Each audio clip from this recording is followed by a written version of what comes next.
Hey guys, and welcome back to the channel. I'm Scott Stevenson. I'm a cinematographer here in Los Angeles, and on this channel I document my journey and some of the behind the scenes and stuff that I do day to day, as well as some tips and tricks and things like that that I think of. Anyway, today we're going to be talking about my experience with the Blackmagic 6K Pixis. I just recently shot a music video on the Pixis. It was my first time using the Pixis, and it was interesting. I was actually really excited to work with this camera. I remember when I saw it back at NAB at the trade show back in 2023, and it was there at the Blackmagic booth, and you can pick it up and play around with it. I remember being super excited about the new camera and all the stuff. This is before the 12K came out, and they were showcasing the Ursa and the Pixis, and I thought the Pixis was really cool the way it looked, and I was all about it and just couldn't wait to get my hands on that thing. I didn't end up purchasing it, so I just kind of forgot about it. Now the 12K is out, and I actually had an opportunity. A director reached out to me and said, hey, we're shooting this music video, we're getting a Pixis, we need a camera operator, we need a DP to come in and help us out. So I jumped in and was there on the easy rig. Everything was pretty well planned out. The director was very organized, so she knew exactly what she wanted. Shout out to Tess. She was really dialed in on what she needed. So the shoot went really smoothly. It was very easy to kind of just follow along with what she wanted, and she broke down the song in different sections and how she wanted the artist to move and the camera to move. So it was all very choreographed and planned out. So it made it really smooth and easy for me. One thing I want to talk about with the Pixis, I did like the body design. I did like the ergonomics of it. It felt really good in my hands, and it just felt really easy to rig out. I also, right before the shoot, I got these little feet that are used for rigging. I had my buddy, a company called Comfort on Set.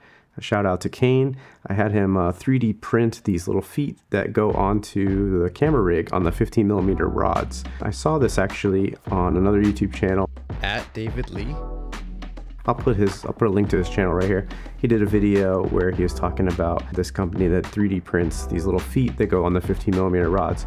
And why would you need this? This basically allows you to sit down your rig on a flat surface so that you can keep your camera from falling over. Because you know, how many times have you had your camera fall over in the middle of a shoot? You put it down somewhere, you got your monitor and all your cables and everything, and it's just like so top heavy with the battery and the matte box and everything, and you don't want it to fall over and smash your filters. You don't want it to fall over and disconnect your battery or, you know, break your monitor, things like that. So it's pretty fragile. So having these little 3D printed like little legs that kind of stick out from your camera is super helpful, and just keeps your whole rig balanced and just easy. It's easy to just set it down somewhere and change lenses real quick. So I integrated those into my workflow for this shoot, and it just made it really nice. I just put the camera down on an Apple box. It was very nicely balanced. It was easy to have my AC work on it. And in between shots with the easy rig, it was very easy to just take it off, set it down on the ground, and not have to worry about it falling over. I still, you know, made sure nobody kicked it or ran into it, but it was pretty easy to have a nice workflow like that, so I didn't have to hold the camera at all times. A lot of times I don't have a camera card or really just anywhere to put my stuff, and in this situation they didn't want a tripod. We were in like a break room, a rage room where they break cars and break TV sets and glass bottles and stuff, so we didn't want to have too many light stands or tripods in the room. So we ended up just using these little feet and an Apple box, and it worked great. And easy rig, and everything was moving around. As far as lighting goes, it was pretty minimal. We just kind of leaned into what was going on in the space already. I used a little tube light that I've actually, you know, featured on the channel before. If you haven't seen that light, I'll put a little link to it right here in the corner so you guys can check it out. Where it's just like an inflatable Ulanzi tube light, and they're super cool. We use them all the time. You just can blow them up, inflate them. They have a couple different color temperatures you can click through. I think it's like 3200 up to like 6000 or so. They're waterproof. They're great. So I just had somebody just Hollywood in that, hand holding it, and just right on the talent. And we were just kind of using that to just give some shape on one side and just some contrast on the other. It was already kind of dark on one side, so just adding that helped a lot to just differentiate, have some sort of contrast ratio on them. Yeah, we were moving quick, so we were seeing a lot of the space. It was nice to have that 6K sensor, the full frame sensor. I'm used to shooting on the 6K Pro, So coming from the 6K Pro to the 6K Pixis and shooting open gate was really nice to have that extra resolution. I think we had to go into the 17:9 mode a few times to get slow motion, and we're trying to get like 48 frames or 50 frames a second, and that was where we ran into some problems.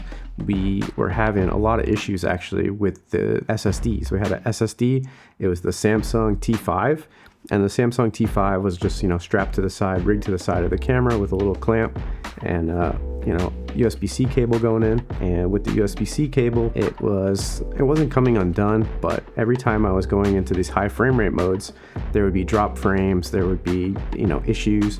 The director would tell me, hey, can you roll a clip? Can you roll a clip? And I actually ended up missing some really vital clips.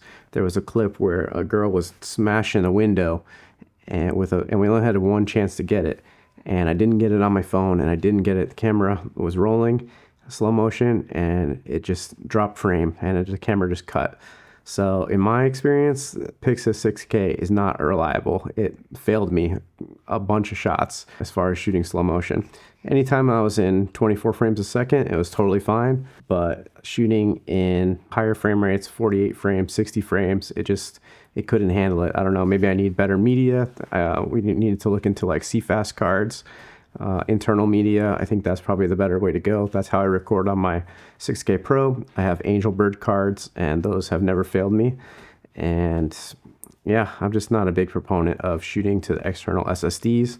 I think they can cause a lot of problems, and in this case, yeah, I think I'm done shooting external on the Blackmagic cameras, especially if you're running on an easy rig or doing handheld kind of shots. That's one thing that we learned from this whole thing, is to not shoot external. Make sure you're always having your media recording internally in the camera. Other than that, hopefully I can show a couple of shots from the finished product of the music video so you guys get an idea of what it looks like. That's all I got for you today, guys. Once again, I'm Scott Stevenson. Thanks for watching. Feel free to check out my past videos as well as subscribe to see my future ones. Peace.